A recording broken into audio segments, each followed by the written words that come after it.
ഇതുപോലത്തെ നല്ല ക്രിസ്പി സമൂസ. അപ്പോൾ നമുക്ക് ഇതുപോലത്തെ അടിപൊളി സമൂസ നമുക്ക് വീട്ടിൽ തന്നെ ഉണ്ടാക്കാനായിട്ട് ആദ്യം തന്നെ ചട്ടി വയ്ക്കുക, അതിനകത്തേക്ക് വെളിച്ചെണ്ണ ഒഴിക്കുക.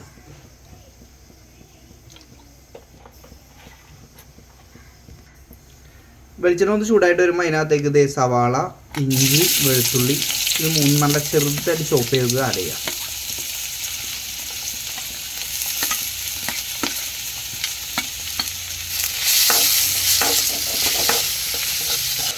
അത് കഴിഞ്ഞിട്ട് അതിനകത്തേക്ക് പച്ചമുളക് ആഡ് ചെയ്യുക, ചെറുതായിട്ട് അരിഞ്ഞ പച്ചമുളക്.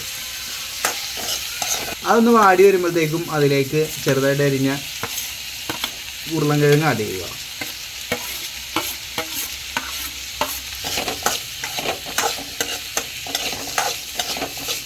അതിനുശേഷം ആവശ്യത്തിനുള്ള ഉപ്പിട്ട് കൊടുക്കുക. ഈ ഉരുളൻകിഴങ്ങ് സവാളയൊക്കെ നിങ്ങളുടെ ഇഷ്ടത്തിന് ആഡ് ചെയ്യാം കേട്ടോ. നിങ്ങൾക്ക് എന്തോരം ക്വാണ്ടിറ്റി വേണം അതനുസരിച്ച് ആഡ് ചെയ്യാം. ഞാനിവിടെ എടുത്തേക്കുന്നത് 2 ഉരുളൻകിഴങ്ങും മീഡിയം സൈസ് 2 സവാളയും 2 പച്ചമുളകും ആണ് ഞാനിവിടെ ആഡ് ചെയ്തേക്കുന്നത്. ഇനി ഇതിലേക്ക് നമുക്കിത് ക്യാബേജ് ഇട്ട് കൊടുക്കാം.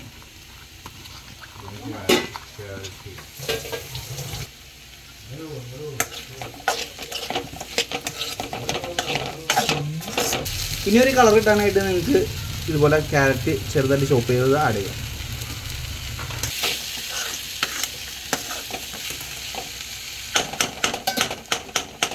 ഇനി കുറച്ച് നേരം നമുക്ക് അടച്ചു വെച്ച് വേവിക്കാം. ഇനി ഒരല്പം മല്ലിയില ആഡ് ചെയ്യാം.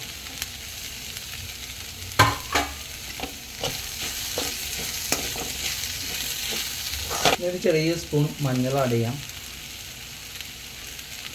1 സ്പൂൺ മല്ലിപ്പൊടി ആഡ് ചെയ്യാം. പിന്നെ ഒരല്പം ചിക്കൻ മസാല ആഡ് ചെയ്യാം.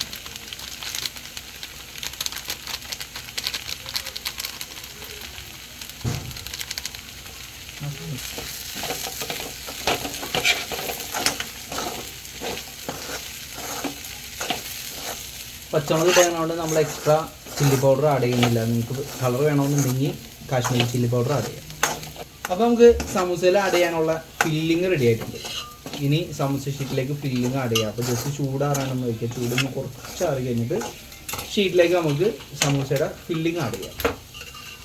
ഇനി ഫില്ല് ചെയ്യാം. അതിന് ഇതുപോലെ ഷീറ്റ് എടുക്കുക, ഷീറ്റ് ഇതുപോലെ മടക്കുക. അതിനുശേഷം ഫില്ലിങ് ഇതുപോലെ ആഡ് ചെയ്ത് കൊടുക്കുക.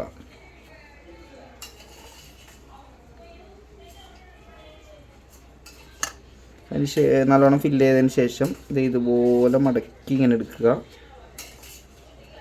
ഇത് ബാക്കോട്ട് ഇങ്ങനെ കൊണ്ടുപോകാം.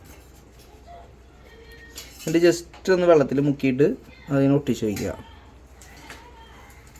അപ്പോൾ ഇത് സമൂസ നല്ല രീതിയിൽ ഫോൾഡ് ചെയ്ത് നേരത്തെ ഇതുപോലെ വരും. ഇതുപോലെ നല്ല ഷേപ്പിൽ വരും. ഇനി ഇത് നമുക്ക് എണ്ണയിലിട്ട് വറുത്തെടുക്കുക. അപ്പോൾ ഇത് ഇതുപോലെ ചട്ടി ചൂടായിട്ട് വരുമ്പോൾ നല്ല രീതിയിൽ വെളിച്ചെണ്ണ നന്നായിട്ട് ഒഴിച്ചു കൊടുക്കുക. നിങ്ങൾക്ക് ഡീപ്പ് ഫ്രൈ ചെയ്യണമെന്നുണ്ടെങ്കിൽ ശരിക്കും നല്ലോണം വെളിച്ചെണ്ണ ഒഴിച്ച് മുക്കി പൊരിക്കാൻ രീതിയിലാക്കുക. ഞാനിപ്പോൾ അത്രയും ആക്കുന്നില്ല, ഡീപ്പ് ഫ്രൈ ആക്കുന്നില്ല. അപ്പോൾ ഇതുപോലെ നന്നായിട്ട് വെളിച്ചെണ്ണ ചൂടായി കഴിയാൻ നേരത്ത് നമ്മളിത് ഉണ്ടാക്കി വെച്ചേക്കണ ഈ ഒരു സമൂസയുടെ ഇതിനകത്തേക്ക് ഇട്ട് കൊടുക്കുക.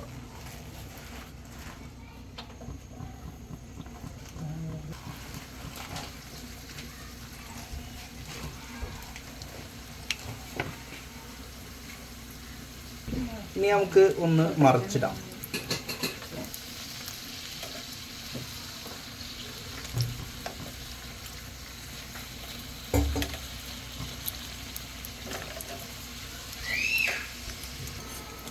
രണ്ട് സൈഡും ഗോൾഡൻ ബ്രൗൺ ആവണ വരെ ഒന്ന് ഫ്രൈ ചെയ്തെടുക്കുക.